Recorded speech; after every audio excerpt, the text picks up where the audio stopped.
Welcome back, student. Today we are going to start a new topic, and the name of the topic is Advanced Web Publishing through JavaScript. Basically आज हम लेके करने आज हमने अपना एक नया टॉपिक स्टार्ट करना है जिसका नाम क्या है JavaScript. So what is script? A script is a program और a sequence of instruction that is interpreted. Basically होता है कि स्क्रिप्ट क्या है, मेरे पास कुछ इंस्ट्रक्शंस होते हैं, कुछ प्रोग्राम्स होते हैं जिसे क्या करता है कंप्यूटर, क्या करता है कंपाइल नहीं करता है, इंटरप्रेटेट करता है. This mean that a program built with scripting language must run in environment that contain a script language. इससे बेसिकली होता क्या है कि जो भी मैं प्रोग्राम लिखता हूँ उसे क्या करता है, कोई भी मेरा एक वेब ब्राउज़र जो जैसे बेसिकली आप जावास्क्रिप्ट यूज़ कर रहे हैं तो उसमें हम वेब ब्राउज़र यूज़ करेंगे तो उस कोड को क्या करेगा, एक कंप्यूटर रीडेबल फॉर्म में कन्वर्ट करेगा. बेसिकली हमें पता है कि कंप्यूटर क्या समझता है, it only understand machine level language और machine language. So machine language में क्या होता है, जितना भी काम होता है हमारे पास किस फॉर्म में होता है, 0 और 1 में. लेकिन जब ह्यूमन काम करता है तो ह्यूमन किस काम फॉर्म में काम करता है, हम कहते हैं हम जनरल इंग्लिश में सारा का सारा काम करते हैं. तो सेम काम आता है मेरे स्क्रिप्ट में भी. तो स्क्रिप्ट में भी क्या होगा, हमारा सारा काम किस में होगा, हम जितने भी काम करेंगे हम सिंपल इंग्लिश में काम करेंगे. लेकिन कंप्यूटर को कौन सी लैंग्वेज समझ आएगी, 0 और 1 की समझ आएगी. तो उस चीज़ को क्या करता है, जो मेरा वेब ब्राउज़र होगा वो उसको क्या करेगा, एक इन्वायरमेंट प्रोवाइड करेगा जिसमें उस कोड को क्या करेगा, वो कन्वर्ट करेगा किसमें, मशीन अंडरस्टैंडेबल लैंग्वेज में. सो इंटरप्रेटर क्या होता है, a software program that help to interpret the script line by line for computer to understand and get the result. तो इंटरप्रेटर का काम क्या होता है, बेसिकली मेरे सारे के सारे कोड को क्या करना है, रीड करना है उसने line by line. Basically interpreter क्या करता है, एक एक लाइन को रीड करता है. अगर किसी लाइन में कोई प्रॉब्लम आती है वो वहीं पे मेरे कोड को क्या कर देता है, रोक देता है और मुझे उस कोड को क्या करना है, ठीक करने के लिए बोलता है. तो सेम काम क्या आता है कंप्यूटर के, सेम काम आता है मेरे स्क्रिप्ट के केस में भी. स्क्रिप्ट में भी इंटरप्रेटर यूज़ करता है. बेसिकली वो इंटरप्रेटर किस में होता है, मेरे वेब ब्राउज़र के बीच में क्या होता है, इनबिल्ट होता है. तो वो क्या करता है, लाइन बाय लाइन को कोड को क्या करता है, इंटरप्रेट करता है और उस कोड को फिर मुझे क्या करता है, डिस्प्ले दिखाता है, डिस्प्ले करता है स्क्रीन पे, वेब ब्राउज़र पे. सो जो स्क्रिप्टिंग लैंग्वेज है, we divide scripting language in 2 parts. The first one is client side scripting. A client side scripting generally refer to the program that are execute at the client side by the user in web browser. JavaScript and VBScript are the most widely used client side scripting. Basically मेरे पास क्या है, दो तरह की programming language है, scripting language है. एक है मेरे पास client side and the second one is server side. तो क्लाइंट साइड में क्या होता है, क्लाइंट साइड क्या करता है, जनरली क्या करता है, मेरे प्रोग्राम को एग्जीक्यूट करता है at the client side and at client side the use the software called web browser. तो जावास्क्रिप्ट जैसे हम यूज़ करेंगे और वीबी स्क्रिप्ट सबसे ज़्यादा फेमस जो दो मेरे पास क्या स्क्रिप्टिंग लैंग्वेज है. The next one is server side. Server side scripting is a program that execute at the server end. It is usually use to provide interactive website that interface to database and other data store. Some of the most powerful या most popular server side scripting language are ASP, JSP, PHP, Python etcetera. तो basically server side scripting में क्या होता है, मेरा जितना भी code है सर्वर पे जाता है, वहाँ से वो सारा का सारा एग्जीक्यूट होता है. जैसे बेसिकली मेरी वेबसाइट्स होती हैं, तो वेबसाइट्स में ज़्यादातर क्या होता है, मेरी डायनेमिक वेबसाइट्स होती हैं. बेसिकली मेरे पास दो तरह की वेबसाइट आती हैं, एक होती है स्टैटिक वेबसाइट और एक होती है डायनेमिक वेबसाइट्स. तो जो स्टैटिक वेबसाइट्स हैं, जैसे हम HTML वगैरह में बनाते हैं, सिंपल HTML में मैं कोई कोड लिखता हूँ तो वो मेरे पास किस में बनती हैं, स्टैटिक वेबसाइट्स होती हैं. डायनेमिक वेबसाइट्स में क्या होता है, मेरा जितना भी डेटा है वो सर्वर से आता है, सर्वर साइड स्टोर होता है और सर्वर साइड से मैं क्या करता हूँ, डेटा को रिट्राइव करता हूँ. तो सेम मेरे पास सर्वर साइड स्क्रिप्टिंग में क्या होता है, मैं कोई भी रिक्वेस्ट भेजता हूँ, अगर मेरा पेज जो है तो वो डेटा कहाँ से आएगा, मेरे सर्वर से आएगा. लाइक हम सिंपल सा एग्जांपल ले लेते हैं, जैसे लॉगिन होता है, जो जैसे हम दो तरह से लेते हैं, साथ में हम यहाँ दोनों देख लेंगे, क्लाइंट साइड भी एंड सर्वर साइड भी. तो जैसे मैंने एक फॉर्म क्रिएट किया है, फॉर्म में वैलिडेशन लगाई है मैंने कि मेरा यूज़र नेम कैसा होना चाहिए, मेरा पासवर्ड कैसा होना चाहिए, मेरा कंफर्म पासवर्ड आपस में मैच करने चाहिए. तो ये सारी चीज़ें जो होते हैं मैं ज़्यादातर क्लाइंट साइड पे लगा लेता हूँ. यानी मैं सारा का सारा काम किस में कर लेता हूँ, ये जावास्क्रिप्ट में. लेकिन जब मैंने किसी फॉर्म को फिल किया, जैसे मैं सबमिट पे क्लिक करता हूँ तो डेटा कहाँ जाता है, मेरा सर्वर पे. तो वो चीज़ कैसे होती है मेरी, वो होती है मेरी किस में, सर्वर साइड स्क्रिप्टिंग में. क्योंकि डेटा स्टोर होगा बाद में, तभी उस डेटा को मैं क्या कर सकता हूँ, देख सकता हूँ। लाइक हम सिंपल सी बात करते हैं, फेसबुक की बात कर लेते हैं, यूट्यूब की बात करते हैं। तो जो भी डेटा है मैं स्टोर करता हूँ, कहाँ जाता है वो सर्वर में। बाद में जब मैं दोबारा लॉगिन करता हूँ तो वो डेटा कहाँ आ जाता है मेरे पास, मेरे वेब ब्राउज़र से। पर कहाँ से आता है वो, सर्वर से आता है, ना कि मेरे क्लाइंट कंप्यूटर से आता है। So the famous server side scripting language are ASP stands for active server pages, JSP, Java service pages, PHP, Pythons, etc. These are server side scripting languages. So basically scripting language करती क्या है ना, तो scripting language allow the user to create an active and dynamic web page that display dynamic information such as display, like जैसे हम example देते हैं यहाँ पे good morning and good evening. तो ये दोनों चीज़ें किस चीज़ पे डिपेंड करते हैं, डिपेंड ऑन टाइम। अब मेकिंग ए वेब पेज, अब देखिए ये चीज़ टाइम पे डिपेंड करती है। तो मुझे टाइम का कैसे पता लगेगा, जो मेरे कंप्यूटर पे टाइम होगा तो उस हिसाब से मुझे क्या करेगा, आउटपुट जो देगा। अगर मॉर्निंग का टाइम होगा, मेरे कंप्यूटर का टाइमिंग सेट अगर मैं मॉर्निंग में करा होगा तो वो मुझे गुड मॉर्निंग का मैसेज डिस्प्ले करवाएगा। अगर मैंने इवनिंग का टाइम सेट किया होगा, इवनिंग टाइम को 4 PM 5 PM का टाइम सेट किया होगा, तो मुझे क्या करेगा, वो गुड इवनिंग का मैसेज डिस्प्ले करवाएगा।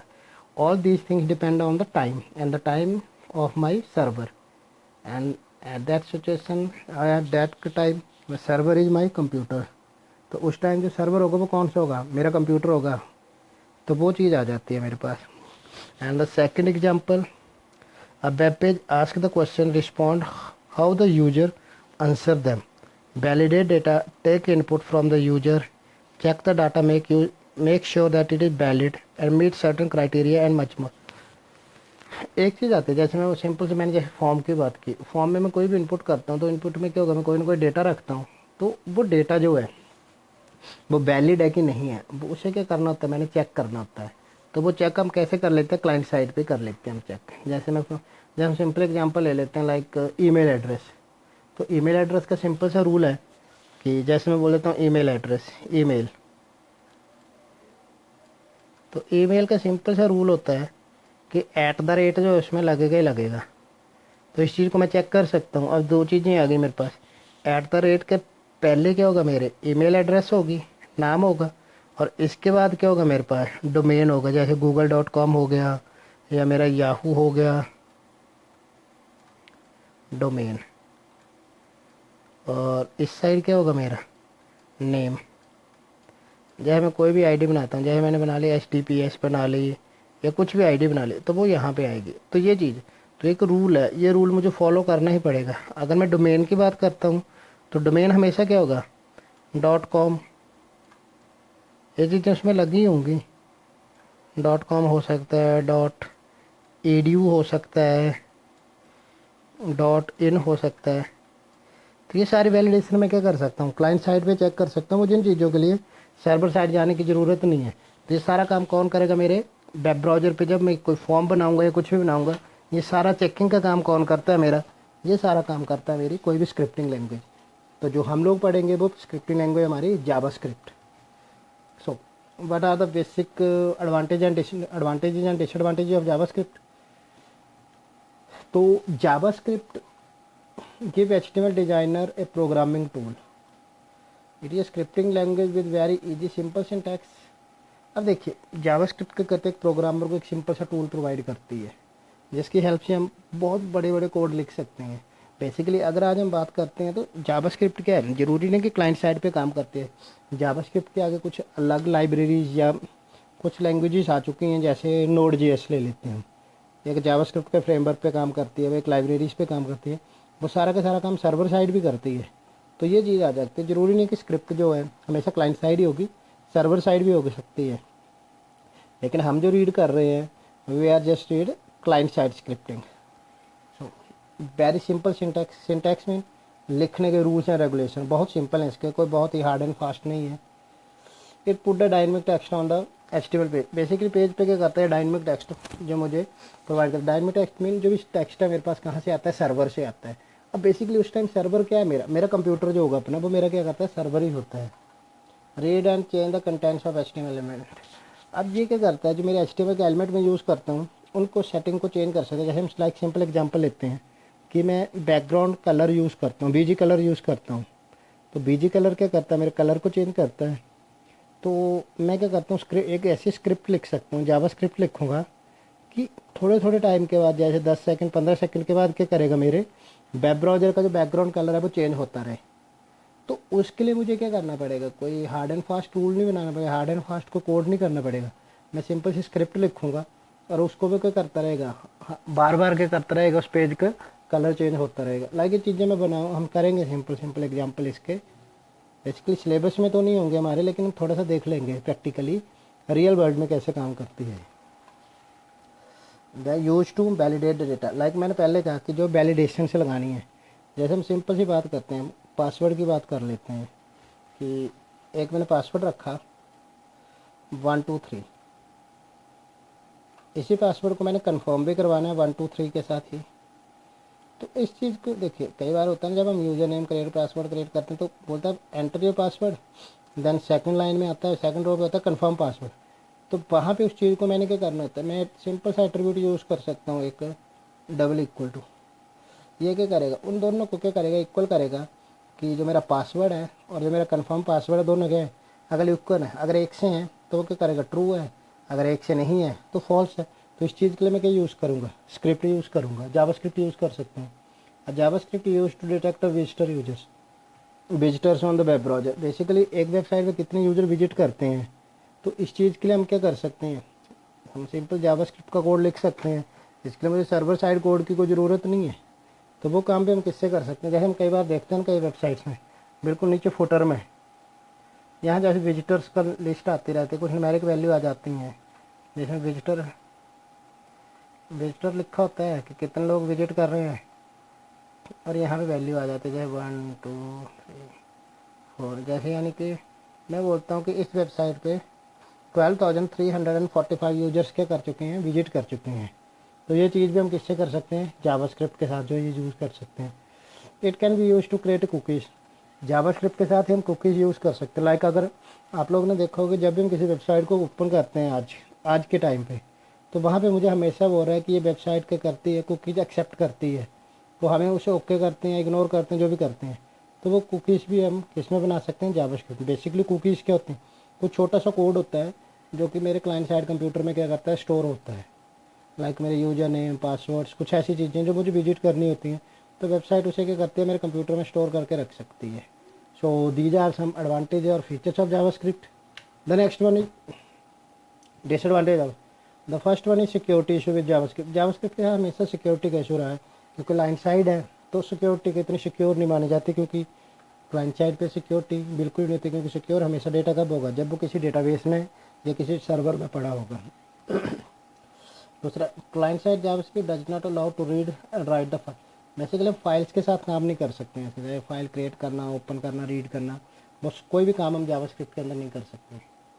Can not be use in network application. कोई भी हमने रियल टाइम बड़ी एप्लीकेशंस बनानी है, नेटवर्किंग की एप्लीकेशंस बनानी है, वो नहीं कर सकते। बेसिकली होता है क्या, जावास्क्रिप्ट जो सारा का सारा काम किसके साथ करेगी, वेब ब्राउज़र के साथ ही काम करेगी। Multi threading, multi processing, multi tasking ऐसे काम नहीं कर सकता हम, इसमें मल्टी टास्किंग का काम कर ही नहीं सकते। So this is JavaScript, these are advantage and disadvantage of JavaScript. So now the question is how we use JavaScript or how to add or embedding a JavaScript on a page. So basically there are two ways to use the JavaScript in HTML page. The first one is separate file हम create करेंगे, और the second one is write code in inside the HTML document. Basically मेरे पास क्या है, जब भी मैंने स्क्रिप्ट का कोड लिखना है, मेरे पास दो तरीके हैं। या तो मैं उसके लिए एक नई फाइल क्रिएट कर दूंगा जहाँ पे मैं सारे की सारी स्क्रिप्टिंग का कोड लिखता हूँ, या मैं क्या करूँगा, जो मेरी HTML की फाइल में बना रहा हूँ वहीं पे उस कोड को मैं क्या कर सकता हूँ, लिख सकता हूँ। तो लाइक हम यहाँ पे जो काम करेंगे, हम जो है हम उस फाइल के अंदर ही सारा का सारा कोड लिखेंगे, क्योंकि हमने सिंपल सा कोड करना है, छोटा कोड करना है। लेकिन रियल लाइफ में क्या होता है, रियल वर्ल्ड में क्या होता है कि इसके लिए हम क्या करते हैं, अलग अलग फाइल्स क्रिएट करते हैं। तो उन फाइल्स को हम क्या करते हैं, अपने मेन पेज पे कॉल करते हैं। लाइक मैं दिखाऊंगा भी आपको थोड़ा सा कैसे हम नई फाइल क्रिएट करते हैं, कैसे हम इंटरनल एक्सटर्नल यूज़ करते हैं। सो लाइक HTML, ये भी हमारे पास क्या है, एक तरह से प्रैक्टिकली, ये सारा का सारा अगर हम प्रैक्टिकली करेंगे इसे, तो ज़्यादा क्लियर होती है चीज़। अगर प्रैक्टिकली नहीं करते हैं तो ये चीज़ क्लियर नहीं हो पाती। So let's start practical. तो लाइक HTML सारा का सारा कोड हमने किसके अंदर करना है, ये Notepad++ के अंदर ही करना है, क्योंकि जावास्क्रिप्ट के वेब ब्राउज़र के साथ काम करती है। और जब भी हम वेब ब्राउज़र की बात करते हैं तो हमेशा हम किस चीज़ की बात करते हैं, HTML की। तो सारा का सारा काम किसके साथ होगा, HTML के साथ ही होगा। तो स्टार्ट किया HTML, close HTML, here we can use body or head close, title tag, close the title tag, आज हम बिल्कुल थोड़ा सा करेंगे, ज़्यादा नहीं करेंगे, ताकि समझ आ जाए हमें। तो सेव करेंगे इसे हम।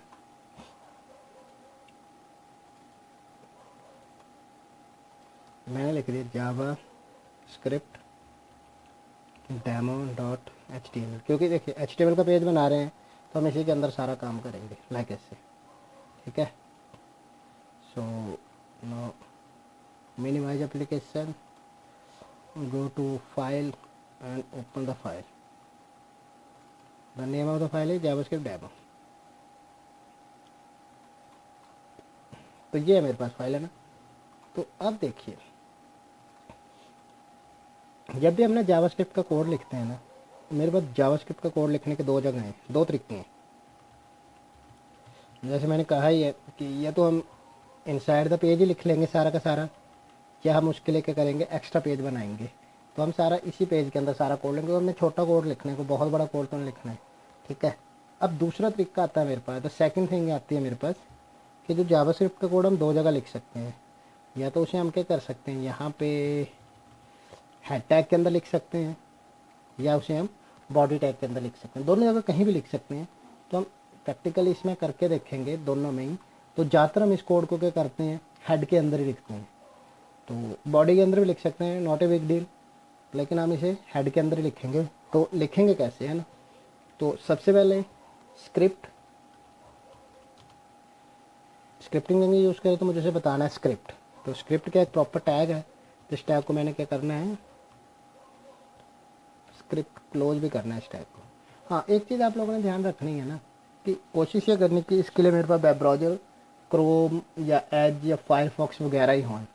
इंटरनेट एक्सप्लोरर पे ना करिएगा इसे, क्योंकि इंटरनेट एक्सप्लोरर पे कुछ चीज़ें की प्रॉब्लम आती है हमें। सो ये लिख लिया मैंने इतना। अब मुझे बताना है कि मैं स्क्रिप्ट कौन सी यूज़ करूँ, type. Script type is equal to text JavaScript, इस तरह से लाइक दिस, है ना। तो इसके अंदर अब मैं क्या कर सकता हूँ, सारा का सारा कोड क्या करूँगा, यहाँ पे मैं लिखूँगा किसका, जावास्क्रिप्ट का कोड लिखूँगा। और मुझे इसके अंदर कुछ भी नहीं करना है, मुझे बस इतना सा कोड लिखना होता है। लाइक हम देख सकते हैं इस एग्जाम्पल में भी मैंने सिंपल से इतना सा कोड लिखा है जावास्क्रिप्ट का। तो से रिफ्रेश, तो अभी कुछ नहीं करेगा क्योंकि मैंने इसके अंदर कुछ लिखा ही नहीं है। अगर मैं लिखता हूँ यहाँ पे hello,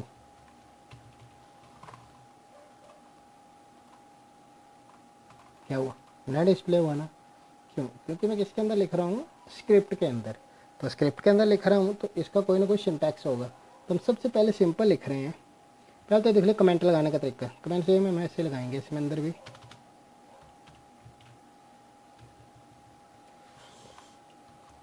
display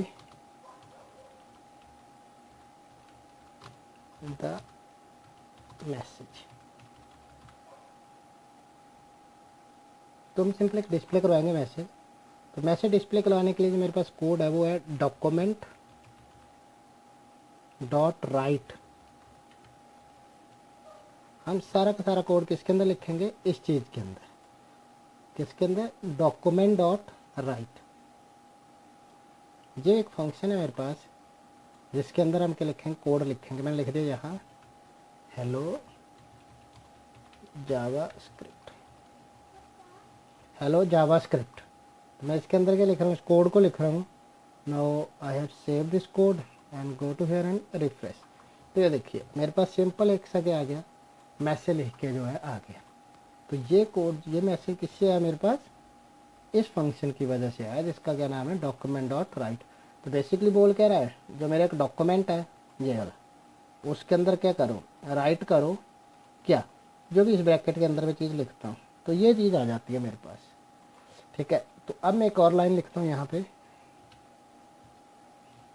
control C then control V, hello JavaScript लिखा था मैंने। अब नेक्स्ट लाइन लिखते हैं हम, welcome to my first script, है ना, हाँ लिख दे welcome to my first script, save and. देखिए अब देखिए, अब यहाँ पे मैंने किया था, जब लिखा तो मैंने नेक्स्ट लाइन में था, लेकिन ये क्या कर रहा है एक ही लाइन में आ रहा है। तो लाइक अब देखिए क्या है ना, HTML के जितने कोड है ना हम जावास्क्रिप्ट के अंदर लिख सकते हैं, कोई इतना इशू नहीं है। तो मैं यहाँ लिखता हूँ डॉक्यूमेंट डॉट राइट, और यहाँ पे ब्रैकेट्स के अंदर मैं क्या करता हूँ, डबल कोट्स के अंदर एक टैग यूज़ करते हैं, कौन सा टैग, बी आर किस लिए हम यूज़ करते हैं, लाइन ब्रेक के लिए। तो ये देखिए, तो अब मेरा कोड किस में आ गया, नेक्स्ट लाइन में। तो इसी तरह हम क्या कर सकते हैं, लाइन को ब्रेक करके इसमें हम ये वाला कोड जो है लिख सकते हैं। सो इस तरह हम क्या कर सकते हैं, बिल्कुल सिंपल सा कोड लिख सकते हैं जावास्क्रिप्ट के अंदर। तो हमने इसमें क्या देखा कि how we can write a script और how we embedded a script in HTML page. तो अगर मैं इस पूरे के पूरे को कॉपी कट करता हूँ और इस सारे के सारे कोड को मैं बॉडी टैग के अंदर ही लिखता हूँ, तो रिफ्रेश, तो तब भी काम करेगा। तो इट्स डिपेंड अपॉन यू और यूजर और प्रोग्रामर कि हमने इस कोड को लिखना कहाँ पे है। But as per rule script को ज़्यादातर हम किसके अंदर लिखते हैं, हेड टैग के अंदर ही लिखेंगे। अभी तक बॉडी टैग के अंदर कौन सी कोड लिखना है, हेड के टैग के अंदर कौन सी स्क्रिप्ट लिखनी है, ये हमारे पे बाद की बातें हैं। जो हम जब हम डेवलपर्स या प्रोग्रामिंग एडवांस कोडिंग करते हैं तब हमें देखेंगे। लेकिन अभी हम किस में करेंगे, ज़्यादातर हेड के अंदर ही स्क्रिप्ट लिखेंगे, और जो वेब पेज होगा बाकी वो हम लिखेंगे इसमें बॉडी के अंदर। अब मैंने क्या cut and control we paste. अब मैं बॉडी के अंदर क्या करता हूँ, सिंपल एक बोल्ड टैग यूज़ करता हूँ, ये लिख देता हूँ hello I am from body tag. तो कोड को मैंने क्या करा, क्लोज। अब देखिए ये कोड जो मेरा किसका है, स्क्रिप्ट का है, और ये कोड किसका है, मेरा HTML का है। तो देखिए रिफ्रेश, तो देखिए ये सेम ऐसे काम कर रहा है इसके साथ ही। तो नेक्स्ट लाइन में था, sorry control V control G control C and after that control V, save ना। तो इस तरह से हम क्या कर सकते हैं, इस कोड को लिख सकते हैं। नेक्स्ट क्लास में भी हम यही चीज़ रीड करेंगे, एक बार फिर से हम यही चीज़ करेंगे। आज की क्लास ही हम जो है कल भी रिवाइज करेंगे, ताकि थोड़ा आइडिया हो जाए कि हम इस कोड को लिखेंगे कैसे। So thanks for today. In today class we start our new topic and the name of the topic is advanced web publishing, and under this topic we start with the JavaScript। Basically हम website designing के topic read कर रहे हैं ना, तो हमने last में in last section we have done HTML, in this section we start in JavaScript, क्योंकि बेसिकली दोनों इकट्ठे काम करते हैं तो ये दोनों टॉपिक इकट्ठे ही यूज़ करेंगे। So thanks for today, see you next lecture. In next lecture we will continue this topic with some more example. So thanks for today, see you next class.